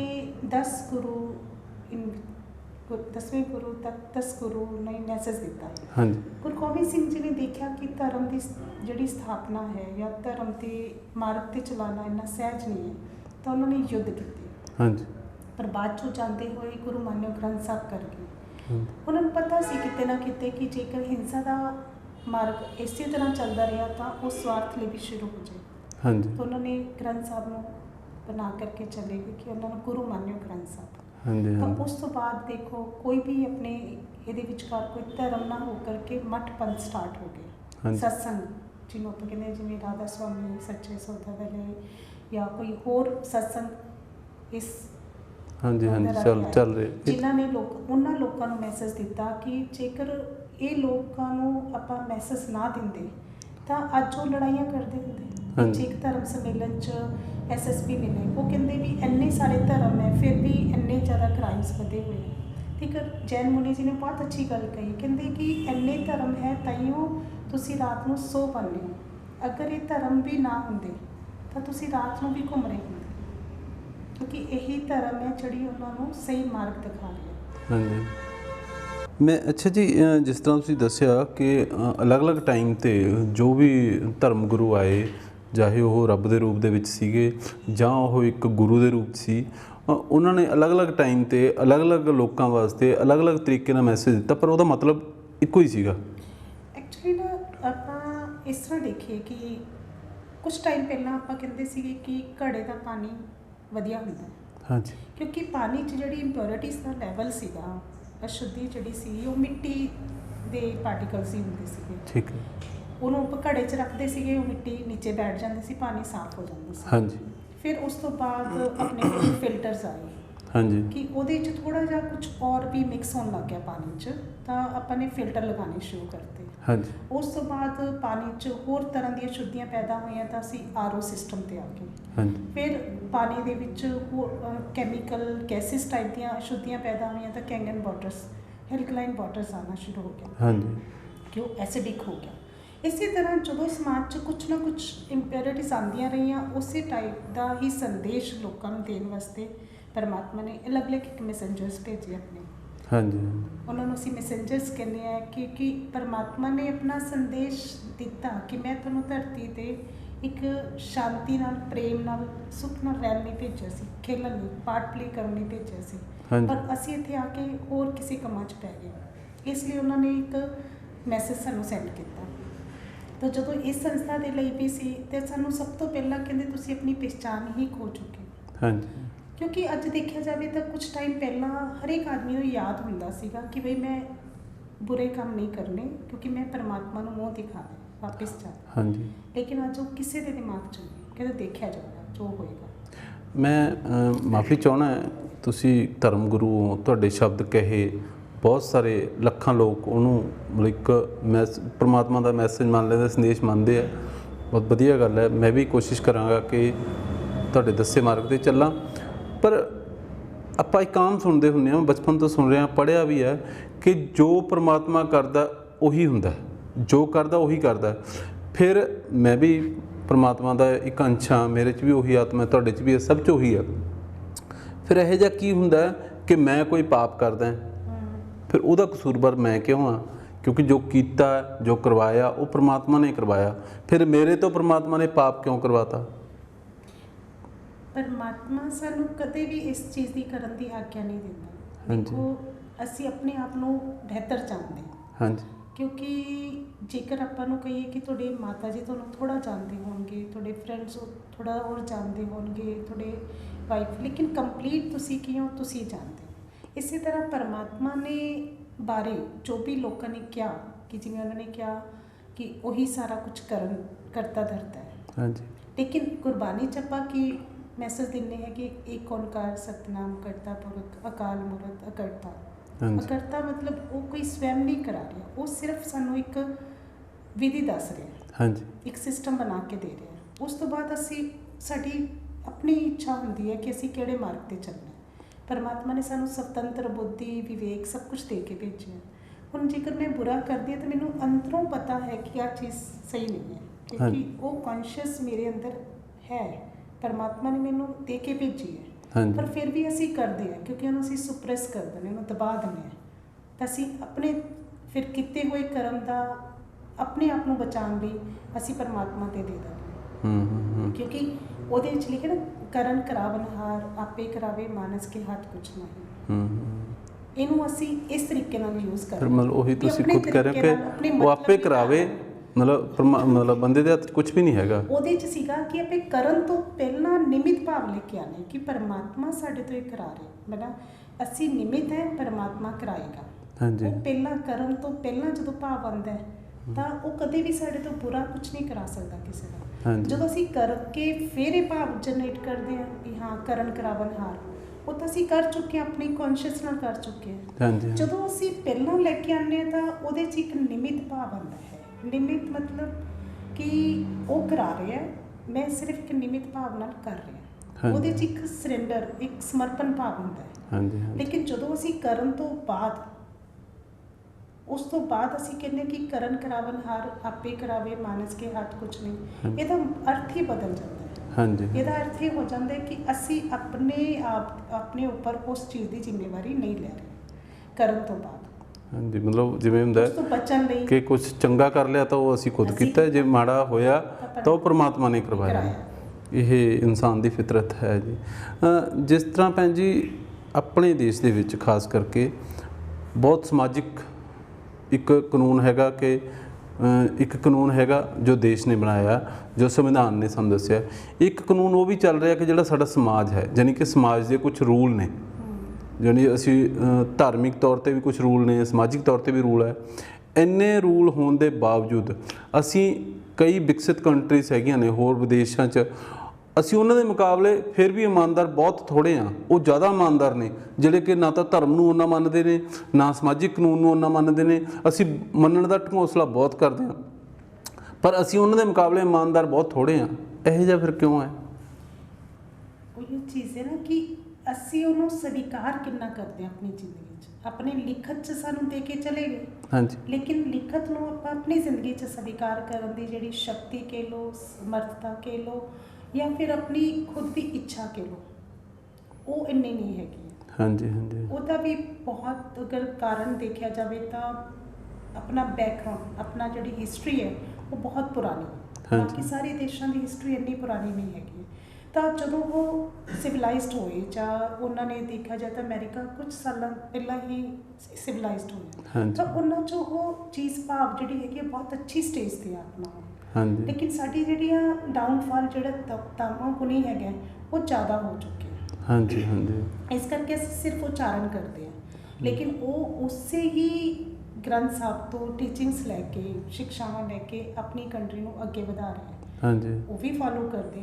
ਮੇਨ ਹੈ ਕਿ ਫਾਲੋ ਕਰਨ ਦੀ ਸ਼ਕਤੀ ਆਤਮਾ 'ਚ ਉਨੀ ਨਹੀਂ ਹੈਗੀ ਜਿੰਨੀ ਕਿ ਬਾਹਰਲੇ ਦੇਸ਼ਾਂ ਦੀ ਆਤਮਾਵਾਂ 'ਚ ਹੈਗੀ ਹੈ। ਹਾਂਜੀ, ਤਾਂ ਜਦੋਂ ਅਸੀਂ ਸਪਿਰਚੁਅਲ ਪੂਰਾ ਗਿਆਨ, ਸਾਡਾ ਨਾ ਬੇਸਿਕ 7 ਦਿਨ ਦਾ ਕੋਰਸ ਹੈ, ਹਾਂਜੀ, ਜਿਹਦੇ 'ਚੋਂ ਸਾਰੇ ਕਾਰਨ ਪਤਾ ਚੱਲਦੇ ਕਿ ਅੱਜ ਜਿਹੜੀ ਸਮਾਜਿਕ ਸਮੱਸਿਆਵਾਂ ਹੈਗੀਆਂ ਉਹਦੇ ਪਿੱਛੇ ਦਾ ਕਾਰਨ ਕੀ ਹੈ। ਹਾਂਜੀ, ਕਿ ਅੱਜ ਜਿਹੜਾ ਅਸੀਂ ਜੀਵਨ ਜੀ ਰਹੇ ਹਾਂ, ਸਿਰਫ ਇਹੋ ਜੀਵਨ ਨਹੀਂ ਜਿਹੜਾ ਕਿ ਅਸੀਂ ਜਾਣਦੇ ਹਾਂ, ਇਸ ਤੋਂ ਇਲਾਵਾ ਵੀ ਕੁਝ ਜੀਵਨ ਦੇ ਪਹਿਲੂ ਹੈਗੇ ਆ ਹਾਂਜੀ, ਜਿਹੜਾ ਕਿ ਅਸੀਂ ਜੀ ਰਹੇ ਹਾਂ ਪਰ ਉਹਦੇ ਬਾਰੇ ਸਾਨੂੰ ਪਤਾ ਨਹੀਂ। ਫਿਰ ਅਸੀਂ ਕਹਿੰਦੇ ਹਾਂ ਕਿ ਮੇਰਾ ਭਾਗਯ ਹੀ ਇਸ ਤਰ੍ਹਾਂ ਦਾ ਹੈ, ਜਾਂ ਮੇਰੀ ਕਿਸਮਤ ਹੀ ਇਸ ਤਰ੍ਹਾਂ ਦੀ ਹੈਗੀ ਹੈ। ਅਸੀਂ ਕਿਸਮਤ 'ਤੇ ਪਾ ਦਿੰਦੇ ਹਾਂ, ਹਾਂਜੀ, ਕਿਉਂਕਿ ਬਚਣ ਦਾ ਇੱਕ ਬਹੁਤ ਵਧੀਆ ਤਰੀਕਾ ਹੈ, ਕਿਉਂਕਿ ਅਸੀਂ ਸਮਝਣ ਦੀ ਕੋਸ਼ਿਸ਼ ਹੀ ਨਹੀਂ ਕੀਤੀ। ਤਾਂ ਇਹ ਨਾ ਬੇਸਿਕ ਸਾਡਾ ਕੋਰਸ ਹੈਗਾ 7 ਦਿਨ ਦਾ। ਉਹਦੇ 'ਚ ਪਹਿਲੇ ਦਿਨ ਇਹੋ ਚੀਜ਼ ਦੱਸੀ ਜਾਂਦੀ ਹੈ ਕਿ ਐਕਚੁਅਲੀ ਇਹ ਸਾਡਾ ਜੀਵਨ ਕੀ ਹੈ। ਸਾਨੂੰ ਸਾਡੀ ਹੀ ਪਹਿਚਾਣ ਦਿੱਤੀ ਜਾਂਦੀ ਹੈ। ਪਹਿਲੇ ਦਿਨ ਸਾਨੂੰ ਇਹ ਪਤਾ ਚੱਲਦਾ ਹੈ ਕਿ ਮੈਂ ਕੌਣ, ਹਾਂਜੀ, ਉਸ ਤੋਂ ਬਾਅਦ ਕਿ ਪਰਮਾਤਮਾ ਕੌਣ ਹੈ। ਹਾਂਜੀ, ਅਸੀਂ ਸਾਰੇ ਪਰਮਾਤਮਾ ਦੇ ਵਿਸ਼ੇ 'ਚ ਗੱਲ ਤਾਂ ਕਰ ਰਹੇ ਹਾਂ, ਲੇਕਿਨ ਐਕਚੁਅਲੀ ਪਰਮਾਤਮਾ ਹੈ ਕੌਣ, ਉਹਦੇ ਬਾਰੇ ਕੋਈ ਵੀ ਨਹੀਂ ਜਾਣਦਾ। ਭੈਣ ਜੀ, ਜਿਸ ਤਰ੍ਹਾਂ ਅਸੀਂ ਦੇਖਦੇ ਨੇ ਕਿ ਕਈ ਤਰ੍ਹਾਂ ਦੇ ਬਹੁਤ ਸਾਰੇ ਧਰਮ ਬਣੇ ਜਾਂ ਬਹੁਤ ਸਾਰੇ ਡੇਰੇ ਬਣੇ, ਤਾਂ ਜਾਂ ਕਿਸੇ ਵੀ ਧਰਮ 'ਚ, ਨਵੇਂ ਪੁਰਾਣੇ ਧਰਮਾਂ ਦੇ ਵਿੱਚ ਇਹ ਬਹੁਤ ਦਿਖਾਇਆ ਜਾਂਦਾ ਕਿ ਜਿੰਨੇ ਅਸੀਂ ਆਪਦੇ ਸਰੀਰਕ ਨੂੰ ਕਸ਼ਟ ਦੇਵਾਂਗੇ, ਆਪਦੇ ਸਰੀਰ ਨੂੰ ਕਸ਼ਟ ਦੇਵਾਂਗੇ, ਅਸੀਂ ਉਨਾ ਹੀ ਪਰਮਾਤਮਾ ਦੇ ਜਾਂ ਰੱਬ ਦੇ ਨੇੜੇ ਹੋਵਾਂਗੇ। ਕਿ ਬ੍ਰਹਮਾ ਕੁਮਾਰੀ ਦੇ ਵਿੱਚ ਵੀ ਇਸ ਤਰ੍ਹਾਂ ਹੁੰਦਾ ਹੈ ਕਿ ਇਸ ਤਰ੍ਹਾਂ ਸਰੀਰ ਨੂੰ ਕਸ਼ਟ ਦੇਣਾ ਜਾਂ ਆਤਮਾ ਨੂੰ ਕਸ਼ਟ ਦੇਣ ਵਾਲੀਆਂ ਕੋਈ ਗੱਲਾਂ? ਪਰਮਾਤਮਾ ਨੇ ਕਿਹਾ ਸੀਗਾ ਕਿ ਤੁਸੀਂ ਆਪਣੇ ਦੇਹ ਭਾਨ ਨੂੰ ਖਤਮ ਕਰਨਾ ਹੈ, ਉਸ ਕੌਨਸ਼ੀਅਸ ਨੂੰ ਖਤਮ ਕਰਨਾ ਹੈ ਕਿ ਮੈਂ ਇਹ ਹਾਂ। ਲੇਕਿਨ ਬਾਕੀ ਧਰਮ ਸੈੱਟ 'ਚ ਉਹਨਾਂ ਨੇ ਉਸ ਨੂੰ ਕਸ਼ਟ ਦੇ ਕੇ, ਕਿ ਉਹਨੂੰ ਖਤਮ ਕਰਕੇ ਵੀ ਅਸੀਂ ਇਹਨੂੰ ਕਸ਼ਟ ਦੇਵਾਂਗੇ ਉਹਨਾਂ ਅਸੀਂ ਇਸ ਤੋਂ ਪਰੇ ਹੋਵਾਂਗੇ, ਉਹਨਾਂ ਨੇ ਇਹ ਮਾਰਗ ਚੁਣਿਆ। ਲੇਕਿਨ ਪਰਮਾਤਮਾ ਦਾ ਕਹਿਣ ਦਾ ਭਾਵ ਕਦੇ ਇਹ ਨਹੀਂ ਹੋ ਸਕਦਾ, ਕਿਉਂਕਿ ਸਾਡਾ ਜਿਹੜਾ ਦੇਹ ਹੈ ਉਹੀਓ ਪਰਮਾਤਮਾ ਨਾਲ ਮਿਲਾਉਣ ਦੀ ਵਿਧੀ ਬਣਦੀ ਹੈ। ਹਾਂਜੀ, ਉਸ ਤੋਂ ਬਿਨਾਂ ਤਾਂ ਗਿਆਨ ਸਮਝ ਹੀ ਨਹੀਂ ਆ ਸਕਦਾ। ਅਸੀਂ ਕਿਤੇ ਸਾਡੀ ਹੋਂਦ ਹੀ ਨਹੀਂ ਹੋ ਸਕਦੀ ਉਸ ਤੋਂ ਬਿਨਾਂ। ਹਾਂਜੀ। ਸਰੀਰ ਤਾਂ ਸਾਨੂੰ ਚਾਹੀਦਾ ਹੀ ਚਾਹੀਦਾ, ਹਾਂਜੀ, ਪਰ ਲੇਕਿਨ ਸਰੀਰ ਨੂੰ ਕਿਸ ਤਰ੍ਹਾਂ ਯੂਜ਼ ਕਰਨਾ ਹੈ, ਹਾਂਜੀ, ਇੱਕ ਇਨਸਟਰੂਮੈਂਟ ਦੀ ਤਰ੍ਹਾਂ ਯੂਜ਼ ਕਰਨਾ ਹੈ, ਉਹਦੀ ਵਿਧੀ ਪਤਾ ਨਹੀਂ ਸੀ। ਇਸ ਕਰਕੇ ਉਹਨਾਂ ਨੇ ਕਸ਼ਟ ਦੇਣ ਦਾ ਮਾਰਗ ਬਣਾ ਲਿਆ। ਜਿਵੇਂ ਤੁਸੀਂ ਦੱਸਿਆ ਕਿ ਇਨਸਾਨ ਨੇ ਆਪਣੇ ਆਪ ਹੀ ਬਹੁਤ ਕੁਝ ਬਣਾ ਲਿਆ, ਜਿਵੇਂ ਆਪਦੀ ਮਰਜ਼ੀ ਨਾਲ ਕੋਈ ਵੀ ਗੱਲ, ਮਾੜੀ ਗੱਲ ਹੈ ਪਰਮਾਤਮਾ 'ਤੇ ਛੱਡਤੀ, ਜੇ ਚੰਗਾ ਕਰਤਾ ਤਾਂ ਅਸੀਂ ਆਪ ਕਰ ਲਿਆ। ਜਿਸ ਤਰ੍ਹਾਂ ਹੁਣ ਆਪਣੇ ਦੇਸ਼ ਦੇ ਵਿੱਚ ਹੀ ਲਗਾ ਲਓ ਕਿ ਧਰਮ ਦੇ ਨਾਂ 'ਤੇ ਹਰ ਦੂਜੇ ਦਿਨ ਦੰਗਾ ਹੋ ਰਿਹਾ ਹੈਗਾ, ਠੀਕ ਹੈ। ਅਸੀਂ ਧਰਮ ਨੂੰ ਮੰਨਦੇ ਹਾਂ, ਧਰਮ ਨੂੰ ਸਮਝਦੇ ਹਾਂ, ਠੀਕ ਹੈ, ਪਰ ਅਸੀਂ ਉਸ 'ਤੇ ਉਵੇਂ ਅਮਲ ਨਹੀਂ ਕਰਦੇ। ਐਸਾ ਕਿਉਂ ਹੋ ਰਿਹਾ ਫਿਰ? ਕਿਉਂਕਿ ਅਮਲ ਕਰਨ ਦੀ ਸ਼ਕਤੀ ਆਤਮਾ 'ਚ ਨਹੀਂ ਹੈ। ਉਸ ਗਿਆਨ ਨੂੰ ਆਪਣੇ 'ਤੇ ਲਾਗੂ ਕਰਨਾ ਹੋਵੇ, ਅਸੀਂ ਸੁਣਾਉਣ 'ਚ ਤਾਂ ਠੀਕ ਹੈ, ਮੈਂ ਤੁਹਾਨੂੰ ਸੁਣਾ ਦਾਂਗੀ, ਆਹ ਹੀ ਕਰਨਾ, ਤੁਸੀਂ ਅੱਗੇ ਸੁਣਾ ਦੋਗੇ, ਉਹ ਸਿਰਫ ਉਚਾਰਨ ਲਈ ਯੂਜ਼ ਕੀਤਾ ਜਾ ਰਿਹਾ। ਤੁਸੀਂ ਦੇਖਿਆ ਜਾਵੇ ਤਾਂ ਕੌਣ ਅਸੀਂ ਧਰਮ ਦੇ ਪ੍ਰਤੀ ਸਾਨੂੰ ਗਿਆਨ ਹੀ ਨਹੀਂ ਹੋ ਪਾਉਂਦਾ।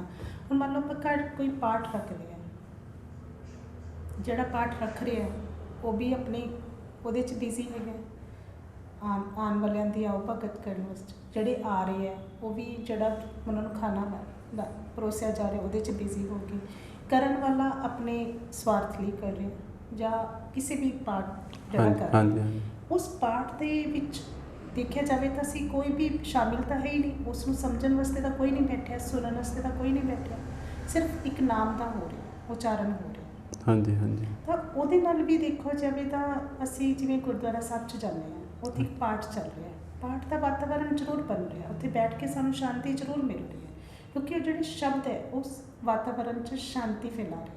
ਪਰ ਜਦੋਂ ਅਸੀਂ ਬਾਹਰ ਆਉਂਦੇ ਹਾਂ, ਘਰ ਆਉਂਦੇ ਹਾਂ, ਖਤਮ। ਕਿਉਂ? ਕਿਉਂਕਿ ਅਸੀਂ ਸਿਰਫ ਉਸ ਵਾਤਾਵਰਨ ਨੂੰ ਹੀ ਸਮਝ ਕੇ ਆ ਗਏ ਜਾਂ ਉਸ ਵਾਤਾਵਰਨ 'ਚ ਬੈਠ ਕੇ ਸ਼ਾਂਤ ਹੋ ਕੇ ਆ ਗਏ। ਪਰ ਜੇਕਰ ਅਸੀਂ ਉਸ ਪਾਠ ਨੂੰ ਆਪਣੇ ਨਾਲ ਲੈ ਕੇ ਆਵਾਂਗੇ ਤਾਂ ਉਹੀ ਸ਼ਾਂਤੀ ਦੇ ਵਾਈਬ੍ਰੇਸ਼ਨ ਅਸੀਂ ਜਿੱਥੇ ਵੀ ਜਾਵਾਂਗੇ ਉਹ ਵੀ ਫੈਲਣਗੇ। ਪਰ ਅਸੀਂ ਪਾਠ ਤਾਂ ਨਾਲ ਲੈ ਕੇ ਨਹੀਂ ਆਉਂਦੇ। ਹਾਂਜੀ ਹਾਂਜੀ ਅਸੀਂ ਤਾਂ ਸਿਰਫ ਉੱਥੇ ਮੱਥਾ ਟੇਕ ਕੇ ਆ ਜਾਂਦੇ ਹਾਂ। ਹੁਣ ਜੇਕਰ ਕੋਈ ਬੱਚਾ ਸਕੂਲ ਜਾਵੇ, ਟੀਚਰ ਨੂੰ ਮੱਥਾ ਟੇਕ ਕੇ ਆ ਜਾਏ, ਪੜ੍ਹੇ ਰਹੇ ਨਾ, ਤਾਂ ਕੋਈ ਪ੍ਰਾਪਤੀ ਹੋਏਗੀ ਉਹਦੇ ਜੀਵਨ 'ਚ? ਨਹੀਂ ਨਹੀਂ ਉਹ ਜਿੰਨਾ ਮਰਜ਼ੀ ਉਹਨੂੰ ਰਿਸਪੈਕਟ ਦੇ ਦੇ, ਹਾਂਜੀ ਲੇਕਿਨ ਜਦੋਂ ਤੱਕ ਉਹ ਪੜ੍ਹੇਗਾ ਨਹੀਂ, ਉਦੋਂ ਤੱਕ ਉਹਦੇ ਜੀਵਨ 'ਚ ਬਦਲਾਅ ਨਹੀਂ ਆਏਗਾ। ਉਸੇ ਤਰ੍ਹਾਂ ਜਦੋਂ ਤੱਕ ਅਸੀਂ ਪਾਠ ਨੂੰ ਆਪਣੇ ਜੀਵਨ 'ਚ ਨਹੀਂ ਲੈ ਕੇ ਆਉਂਦੇ, ਉਦੋਂ ਤੱਕ ਬਦਲਾਅ ਨਹੀਂ ਆ ਸਕਦਾ। ਹਾਂਜੀ ਹਾਂ, ਇਸੇ ਤਰ੍ਹਾਂ ਹੀ ਮੈਨੂੰ ਇੱਕ ਕਹਾਵਤ ਯਾਦ ਆ ਗਈ ਜਾਂ ਕੁਝ ਸ਼ਬਦ ਨੇ ਕਿ ਗ੍ਰੰਥ ਸਾਹਿਬ ਨੂੰ ਹਰ ਕੋਈ ਮੰਨਦਾ, ਪਰ ਗ੍ਰੰਥ ਸਾਹਿਬ ਦੀ ਕੋਈ ਨਹੀਂ ਮੰਨਦਾ। ਹਾਂਜੀ, ਧਰਮ ਨੂੰ ਮੰਨਦੇ ਆ, ਧਰਮ ਦੀ ਨਹੀਂ ਮੰਨਦੇ। ਹਾਂ ਉਹੀ ਜਿਸ ਤਰ੍ਹਾਂ ਤੁਹਾਡੇ ਮਤਲਬ ਬਿਲਕੁਲ ਅਲੱਗ ਇੱਕ ਸਟੇਟਮੈਂਟ ਸੈਟਲ ਕੀਤੀ ਜਾਂਦੀ ਹੈ ਤੁਹਾਡੇ ਵੱਲੋਂ। ਤੁਹਾਡਾ ਇੱਕ ਕਾਰਡ ਮੇਰੇ ਹੱਥ 'ਚ ਹੈ, ਇਹ ਫੰਕਸ਼ਨ ਹੈਗਾ ਵੂਮੈਨਸ ਡੇ 'ਤੇ। ਅੱਛਾ, ਮਤਲਬ ਹਰ ਕੋਈ ਸੰਸਥਾ, ਬਹੁਤ ਸਾਰੀਆਂ ਸੰਸਥਾਵਾਂ ਇਹ ਫੰਕਸ਼ਨ ਕਰ ਰਹੀਆਂ, ਪਰ ਤੁਹਾਡਾ ਜਿਹੜਾ ਇਹ ਫੰਕਸ਼ਨ ਹੈ ਉਹ ਅਲੱਗ ਤਰੀਕੇ ਨਾਲ ਮਨਾਇਆ ਜਾ ਰਿਹਾ। ਵੂਮੈਨਸ ਡੇ ਹੈ ਪਰ ਵੂਮੈਨਸ ਆਰ ਨਾਟ ਅਲਾਊਡ, ਮਤਲਬ ਐਸਾ ਕਿਉਂ ਜੀ? ਐਕਚੁਅਲੀ ਅੱਜ ਜੇਕਰ ਅਸੀਂ ਵੂਮਨ ਇੰਪਾਵਰਮੈਂਟ ਦੀ ਗੱਲ ਕਰਦੇ ਹਾਂ ਤਾਂ ਵੂਮਨ ਇੰਪਾਵਰਮੈਂਟ 'ਚ ਅਸੀਂ ਵਿਮਨਨੈਸ ਨੂੰ ਇੰਪਾਵਰ ਨਹੀਂ ਕੀਤਾ। ਹਾਂਜੀ, ਅਸੀਂ ਉਹਨਾਂ ਦੀ ਇੱਕ ਮੈਨਨੈਸ ਨੂੰ ਇੰਪਾਵਰ ਕਰਤਾ। ਜੇਕਰ ਅਸੀਂ ਸੈਂਚੁਰੀ ਪਿੱਛੇ ਜਾਈਏ ਤਾਂ ਜਿਸ ਤਰ੍ਹਾਂ ਦੀ ਹਾਲਾਤ ਸੀ, ਸਤੀ ਪ੍ਰਥਾ, ਬਾਲ ਵਿਵਾਹ ਜਾਂ ਫਿਰ ਵਿਧਵਾ ਦਾ ਰੀਮੈਰਿਜ ਦੇ ਲੈ ਕੇ ਇਹ ਜਿਹੜੀਆਂ ਕ੍ਰਿਤੀਆਂ ਫੈਲੀਆਂ ਹੋਈਆਂ ਸੀ ਸਮਾਜ 'ਚ, ਅਸੀਂ ਇਹਨੂੰ ਖਤਮ ਕਰਨ ਵਾਸਤੇ ਉਹਨਾਂ ਨੂੰ ਜਾਗਰਿਤ ਕੀਤਾ। ਹਾਂਜੀ, ਅਸੀਂ ਉਹਨਾਂ ਦੀਆਂ ਜਿਹੜੀਆਂ ਵਿਮਨਨੈਸ ਸੀ, ਜਿਹੜੀ ਇੱਕ ਨਾਰੀਤਵ ਸੀ, ਉਹਨੂੰ ਅਸੀਂ ਕੋਈ ਸਨਮਾਨ ਨਹੀਂ ਦਿੱਤਾ, ਰਿਸਪੈਕਟ ਨਹੀਂ ਦਿੱਤੀ। ਅਸੀਂ ਉਹਦੇ ਅੰਦਰ ਇੱਕ ਮੈਨਨੈਸ ਨੂੰ ਕ੍ਰੀਏਟ ਕਰਤਾ। ਹਾਂਜੀ, ਉਹਦੇ ਨਾਲ ਕੀ ਹੋਇਆ ਕਿ ਤੁਸੀਂ ਆਹ ਚੀਜ਼ਾਂ ਰਿਸਪੈਕਟ ਦੀਆਂ ਹੈਗੀਆਂ, ਤੁਸੀਂ ਇਹਨੂੰ ਅਡਾਪਟ ਕਰ ਲਓ ਤਾਂ ਤੁਸੀਂ ਇਕੁਅਲ ਲੈਵਲ 'ਤੇ ਆ ਗਏ। ਹੁਣ ਅਸੀਂ ਦੇਖ ਰਹੇ ਕਿ 100 ਸਾਲਾਂ ਬਾਅਦ ਅੱਜ ਅਸੀਂ ਜਿਸ ਸਮਾਜ 'ਚ ਰਹਿ ਰਹੇ ਹਾਂ, ਹਾਂਜੀ, ਉਹਦੇ 'ਚ ਇੰਪਾਵਰਮੈਂਟ ਤਾਂ ਹੋ ਗਈ, ਹਾਂਜੀ, ਲੇਕਿਨ ਉਸ ਇੰਪਾਵਰਮੈਂਟ 'ਚ ਰਿਜ਼ਲਟ ਕੀ ਹੈ?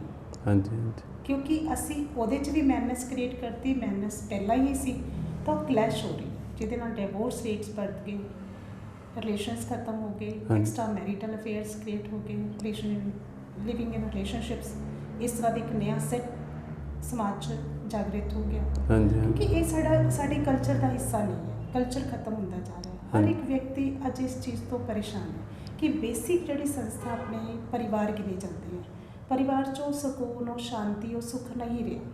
ਹਾਂਜੀ, ਹਾਂਜੀ, ਕਿਉਂ? ਕਿਉਂਕਿ ਜਿਹੜੀ ਇੱਕ ਮੈਨਨੈਸ ਤੇ ਵਿਮਨਨੈਸ ਦਾ ਇੱਕ ਬੈਲੈਂਸ ਚਾਹੀਦਾ ਸੀ, ਇੱਕ ਸੰਤੁਲਨ ਚਾਹੀਦਾ ਸੀ, ਉਹ ਖਤਮ ਕਰਤਾ। ਉਹ ਬਹੁਤ ਵੱਡੀ ਖਾਈ ਅਸੀਂ ਉਹਦੇ ਦਰਮਿਆਨ ਖੜੀ ਕਰਤੀ। ਹਾਂਜੀ, ਹਾਂਜੀ, ਇਸ ਕਰਕੇ ਅਸੀਂ ਇਸ ਵੂਮਨ ਡੇ 'ਤੇ ਅਸੀਂ ਅਦ੍ਰਿਸ਼ਯ ਨਾਰੀ ਗੌਰਵ, ਜਿਹੜਾ ਕਿ ਹਰੇਕ ਔਰਤ ਦੇ ਅੰਦਰ ਇੱਕ ਇਨਵਿਜ਼ੀਬਲ, ਅਦ੍ਰਿਸ਼ਯ ਵਿਅਕਤੀ, ਮੈਨ, ਹਾਂਜੀ, ਜੀ ਮਰਦ, ਇੱਕ ਵਰਡ ਕੀ ਯੂਜ਼ ਕਰਾਂਗੇ, ਇੰਗਲਿਸ਼ ਚੱਲੇਗਾ? ਹਾਂਜੀ, ਹਾਂਜੀ। Every woman has A invisible man and every man has A invisible woman. ਤਾਂ ਅੱਜ ਅਸੀਂ ਅਦ੍ਰਿਸ਼ਯ ਨਾਰੀ ਗੌਰਵ ਦੀ ਗੱਲ ਕਰ ਰਹੇ ਹਾਂ। ਹਾਂਜੀ, ਕਿ ਜੋ ਭਾਈਆਂ ਦੇ ਅੰਦਰ ਅਗਰ ਜੇਕਰ ਇਹ ਚੀਜ਼ ਕ੍ਰੀਏਟ ਹੋ ਜਾਂਦੀ ਹੈ, ਜੇਕਰ ਉਹ ਘਰ ਦੀ ਨਾਰੀ ਦੇ ਪ੍ਰਤੀ ਉਹ ਰਿਸਪੈਕਟ ਰੱਖਦਾ ਹੈ, ਆਪਣੇ ਅੰਦਰ ਦੀ ਉਹ ਅਦ੍ਰਿਸ਼ਯ ਨਾਰੀ ਤੱਤਵ ਨੂੰ ਜਗਾਉਂਦਾ ਹੈਗਾ, ਤਾਂ ਉਹ ਇੱਕ ਰਿਸਪੈਕਟ ਕ੍ਰੀਏਟ ਕਰਦਾ, ਚਾਹੇ ਉਹ ਕੰਮ ਕੋਈ ਵੀ ਕਰ ਰਿਹਾ। ਤਾਂ ਜੇਕਰ ਇਹ ਚੀਜ਼ ਮੈਸੇਜ ਸਮਾਜ 'ਚ ਜਾਂਦਾ ਹੈਗਾ, ਤਾਂ ਉਹ ਜਿਹੜਾ ਪਰਿਵਾਰ ਅੱਜ ਬਿਖਰ ਰਹੇ ਹੈਗੇ, ਕਿਉਂ ਬਿਖਰ ਰਿਹਾ? ਕਿਉਂਕਿ ਨਾਰੀ ਇਹ ਸਮਝ ਰਹੀ ਹੈ ਕਿ ਅਸੀਂ ਬਾਹਰ ਜਾ ਕੇ ਜਦੋਂ ਨੌਕਰੀ ਕਰਾਂਗੇ ਤਾਂ ਹੀ ਉਹ ਸਨਮਾਨ ਮਿਲੇਗਾ। ਜੇਕਰ ਉਹੀ ਸਨਮਾਨ ਉਹਨੂੰ ਘਰ ਦੇ ਕੰਮ ਦੇ ਲਈ ਵੀ ਦਿੱਤਾ ਜਾਏਗਾ, ਤਾਂ ਉਹਨਾਂ ਨੂੰ ਕਰਨ 'ਚ ਕੋਈ ਹਰਜ਼ਾ ਨਹੀਂ ਹੈ। ਉਹ ਉਦੋਂ ਬਾਹਰ ਜਾ ਰਹੀ ਹੈ ਜਦੋਂ ਉਹਨੂੰ ਰਿਸਪੈਕਟ ਨਹੀਂ ਮਿਲ ਰਹੀ, ਉਸ ਚੀਜ਼ ਦਾ ਸਨਮਾਨ ਨਹੀਂ ਮਿਲ ਰਿਹਾ। ਤਾਂ ਇਸ ਕਰਕੇ ਕਿ ਜੇਕਰ ਅਸੀਂ ਘਰ 'ਚ ਹੈ ਕੋਈ ਵੀ, ਜਿਵੇਂ ਅਸੀਂ ਕਹਿ ਦਿੰਦੇ ਕਿ ਇਹ ਹਾਊਸ ਵਾਈਫ ਹੈ, ਉਹ ਹਾਊਸ ਵਾਈਫ ਨਹੀਂ ਹੈ, ਉਹ ਇੱਕ ਵਿਅਕਤੀ ਦੀ ਵਾਈਫ ਹੈ, ਲੇਕਿਨ ਉਹ ਇੱਕ ਹੋਮ ਮੇਕਰ ਹੈ, ਉਹ ਘਰ ਨੂੰ ਬਣਾ ਰਹੀ ਹੈ। ਹਾਂਜੀ ਘਰ ਨੂੰ ਸਜੋ ਕੇ ਰੱਖ ਰਹੀ ਹੈ, ਖਾਣਾ ਬਣਾ ਰਹੀ ਹੈ, ਅਸੀਂ ਉਹਨੂੰ ਈਵਨ ਧਿਆਨ ਵੀ ਨਹੀਂ ਦੇ ਰਹੇ, ਉਹਨੂੰ ਅਸੀਂ ਰਿਸਪੈਕਟ ਵੀ ਨਹੀਂ ਦੇ ਰਹੇ। ਹਾਂਜੀ ਤਾਂ ਉਹ ਵੀਮਨੈਸ ਸੀ ਜਿਹੜੀ ਕਿ ਕੋਰ ਵੈਲਿਊ ਸੀਗੀਆਂ ਵੂਮਨ ਦੀਆਂ, ਉਹਨੂੰ ਅਸੀਂ ਰਿਸਪੈਕਟ ਨਹੀਂ ਦਿੱਤੀ। ਹਾਂਜੀ ਤਾਂ ਇਸ ਪ੍ਰੋਗਰਾਮ 'ਚ ਅਸੀਂ ਇਹ ਚੀਜ਼ ਲਿਆਉਣਾ ਚਾਹੁੰਦੇ ਹਾਂ ਕਿ ਉਹ ਜਿਹੜੀ ਕੋਰ ਵੈਲਿਊਜ਼ ਨੂੰ ਜਦੋਂ ਅਸੀਂ ਰਿਸਪੈਕਟ ਦੇਵਾਂਗੇ ਤਾਂ ਹੀ ਉਹ ਸਮਾਜ 'ਚ ਮੈਨਸ ਔਰ ਵੂਮਨਸ ਦਾ ਇੱਕ ਬੈਲੈਂਸ ਹੋਏਗਾ। ਬੈਲੈਂਸ ਨਾਲ ਹੀ ਸਮਾਜ 'ਚ ਜਿਹੜੇ ਇੱਕ ਅੱਜ ਇਸ ਟਾਈਮ ਅਸੀਂ ਫੇਸ ਕਰ ਰਹੇ ਹਾਂ ਕਿ ਪਰਿਵਾਰ ਚੱਲ ਹੀ ਨਹੀਂ ਰਹੇ, ਸ਼ਾਦੀਆਂ ਨਿਭ ਹੀ ਨਹੀਂ ਰਹੀਆਂ, ਉਹ ਵਾਪਿਸ ਹੋ ਸਕਣਗੀਆਂ। ਤਾਂ ਬਾਕੀ ਇੱਕ ਸੈਮੀਨਾਰ ਹੈ, ਉਹਦੇ 'ਚ ਹਰ ਵਿਅਕਤੀ ਆਪਣਾ ਇੱਕ ਵੀ ਵਿਚਾਰ ਰੱਖੇਗਾ ਕਿ ਭਈ ਐਕਚੁਅਲੀ ਕੀ ਹੋਣਾ ਚਾਹੀਦਾ, ਸਮਾਜ ਦੀਆਂ ਆਹ ਸਮੱਸਿਆਵਾਂ ਸਾਡੇ ਅੱਗੇ ਹੈਗੀਆਂ, ਤਾਂ ਉਹਦੇ ਪ੍ਰਤੀ ਕਿਵੇਂ ਅਸੀਂ ਉਹਨੂੰ ਠੀਕ ਕਰ ਸਕਦੇ ਹਾਂ। ਤਾਂ ਇਹ ਵਿਚਾਰ ਲੈ ਕੇ ਹੀ ਅਸੀਂ ਇਹਨਾਂ ਨੂੰ ਸਟਾਰਟ ਕੀਤਾ, ਕਿਉਂਕਿ ਅੱਜ ਦੇ ਦਿਨ ਨਾਰਮਲੀ ਸਾਰੀਆਂ ਸੰਸਥਾਵਾਂ ਵੂਮੈਨਸ ਨੂੰ ਬੁਲਾਉਂਦੀਆਂ, ਉਹਨਾਂ ਨੂੰ ਦੱਸਦੀਆਂ ਕਿ ਆਹ ਵੂਮੈਨਸ ਜਿਹੜੀਆਂ ਹੈਗੀਆਂ ਵੀਮਨ ਹੈ ਉਹ ਇੰਪਾਵਰ ਹੋਈਆਂ, ਇਸ ਤਰ੍ਹਾਂ ਹੋਈਆਂ, ਇਹਨਾਂ ਨੇ ਇਹ ਕੰਮ ਕਰਕੇ ਗਏ, ਮੋਟੀਵੇਟ ਕੀਤਾ, ਇੱਕ ਦਿਨ ਸੈਲੀਬ੍ਰੇਟ ਕੀਤਾ, ਕੰਮ ਖਤਮ। ਲੇਕਿਨ ਅਸੀਂ ਚਾਹੁੰਦੇ ਕਿ ਇਹ ਜਿਹੜਾ ਮੈਸੇਜ ਹੈ ਇਹ ਪਰਿਵਾਰ ਤੱਕ ਜਾਏ। ਹਾਂਜੀ ਜੇਕਰ ਅੱਜ ਘਰ ਦਾ ਵਿਅਕਤੀ ਜਾਂ ਘਰ ਦਾ ਜਿਹੜਾ ਮੈਨ ਹੈ ਉਹ ਘਰ ਜਾ ਕਰਕੇ ਆਪਣੀ ਵਾਈਫ ਨੂੰ ਰਿਸਪੈਕਟ ਦੇ ਰਿਹਾ, ਹਾਂਜੀ ਵੀ ਉਹ ਜੋ ਵੀ ਕਰ ਰਹੀ ਹੈ, ਖਾਣਾ ਬਣਾ ਰਹੀ ਹੈ, ਤਾਂ ਨੈਚੁਰਲ ਹੈ ਕੱਲ੍ਹ ਨੂੰ ਖਾਣਾ ਖੁਸ਼ੀ ਨਾਲ ਬਣਾਏਗੀ। ਹਾਂਜੀ ਜੇਕਰ ਅੱਜ ਅਸੀਂ ਉਹਨੂੰ ਉਸ ਚੀਜ਼ ਦਾ ਰਿਸਪੈਕਟ ਹੀ ਨਹੀਂ ਦੇ ਰਹੇ ਹਾਂ ਹਾਂਜੀ ਤਾਂ ਉਹ ਖਾਣਾ ਬਣਾਉਣਾ ਬੰਦ ਕਰਤਾ ਉਹਨੇ। ਅੱਜ ਬਿਲਕੁਲ ਬਿਲਕੁਲ ਘਰਾਂ 'ਚ 20 ਦਿਨ ਖਾਣਾ ਬਾਹਰੋਂ ਆਉਂਦਾ ਹੈ, ਹਾਂਜੀ ਕਾਰਨ ਕੀ ਹੈ ਕਿ ਉਹ ਖਾਣਾ ਬਣਾਉਣ ਦਾ ਜਿਹੜੀ ਇੱਕ ਕੰਮ ਖੁਸ਼ੀ ਹੈ, ਖੁਸ਼ੀ ਨਹੀਂ ਮਤਲਬ ਮਿਲ ਰਹੀ। ਉਹਨੂੰ ਲੱਗਦਾ ਕਿ ਇਹਦੀ ਕੋਈ ਵੈਲਿਊ ਨਹੀਂ ਹੈ। ਜੇਕਰ ਅਸੀਂ ਇਹਨੂੰ ਵੈਲਿਊ ਦੇਵਾਂਗੇ ਤਾਂ ਉਹ ਚੀਜ਼ ਆਟੋਮੈਟਿਕ ਹੀ ਵਾਪਸ ਜਨਰੇਟ ਹੋ ਸਕਦੀ ਹੈ। ਹਾਂਜੀ ਤਾਂ ਇਹ ਮੈਸੇਜ ਦੇਣ ਲਈ ਨਾ ਕਿ ਇਸ ਅਦ੍ਰਿਸ਼ਯ ਨਾਰੀ ਗੌਰਵ ਕੀ ਹੈ, ਉਸ ਕਰਕੇ ਅਸੀਂ ਇਹਦੇ ਵਿੱਚ ਭਾਈਆਂ ਨੂੰ ਬੁਲਾਇਆ ਹੈ। ਧੰਨਵਾਦ ਜੀ ਤੁਹਾਡਾ। ਇਹ ਸਨ ਭੈਣ ਜੀ ਮੀਨਾਕਸ਼ੀ ਜੀ। ਇਹਨਾਂ ਨੇ ਦੱਸਿਆ ਕਿ ਜਿਸ ਤਰ੍ਹਾਂ ਕੋਈ ਵੀ ਧਰਮ ਹੈ ਹਰੇਕ ਦੀ ਇੱਜ਼ਤ ਕਰਨੀ ਚਾਹੀਦੀ ਹੈ। ਧਰਮ ਨੂੰ ਹਰ ਕੋਈ ਮੰਨੀ ਜਾਂਦਾ ਪਰ ਧਰਮ ਦੀ ਕੋਈ ਨਹੀਂ ਮੰਨ ਰਿਹਾ, ਜੋ ਕਿ ਜ਼ਰੂਰੀ ਹੈ। ਸਾਡੀ ਆਤਮਾ ਜਿਹੜੀ ਹੈਗੀ ਆ ਉਹ ਮੰਨਦੀ ਹੈ ਕਿ ਧਰਮ ਤਾਂ ਹੈ, ਪਰ ਅਸੀਂ ਧਰਮ ਦੀ ਗੱਲ ਨਹੀਂ ਮੰਨਦੇ। ਜਿਹੜਾ ਧਰਮ 'ਚ ਮੈਸੇਜ ਦਿੱਤਾ ਗਿਆ ਉਸ ਨੂੰ ਨਹੀਂ ਮੰਨਿਆ ਜਾ ਰਿਹਾ। ਜਿਸ ਤਰ੍ਹਾਂ ਇਹਨਾਂ ਦਾ ਫੰਕਸ਼ਨ ਵੂਮਨਸ ਡੇ 'ਤੇ ਹੋ ਰਿਹਾ ਹੈਗਾ, ਉਸ ਵਿੱਚ ਵੀ ਇਹਨਾਂ ਨੇ ਦੱਸਿਆ ਕਿ ਅਸੀਂ ਐਕਚੁਅਲ 'ਚ ਚਾਹੁੰਦੇ ਹਾਂ ਕਿ ਸੱਚੀ ਮੁੱਚੀ ਔਰਤ ਦੀ ਇੱਜ਼ਤ ਕਿਵੇਂ ਕੀਤੀ ਜਾਵੇ, ਉਸ ਵਾਸਤੇ ਅਸੀਂ ਸਮਾਗਮ ਕਰ ਰਹੇ ਹਾਂ। ਬਹੁਤ ਬਹੁਤ ਧੰਨਵਾਦ ਭੈਣ ਜੀ ਤੁਹਾਡਾ। ओम शांति। आप सभी भाई बहनों से निवेदन है OMG onset media group channel को YouTube पर सब्सक्राइब करें और आप सबसे शेयर भी करें। ਜੇ ਤੁਹਾਨੂੰ ਸਾਡੀ ਵੀਡੀਓ ਚੰਗੀ ਲੱਗੀ ਤਾਂ ਸਬਸਕ੍ਰਾਈਬ ਕਰੋ ਸਾਡਾ YouTube ਚੈਨਲ ਤੇ ਲਾਈਕ ਕਰੋ ਸਾਡਾ Facebook ਪੇਜ।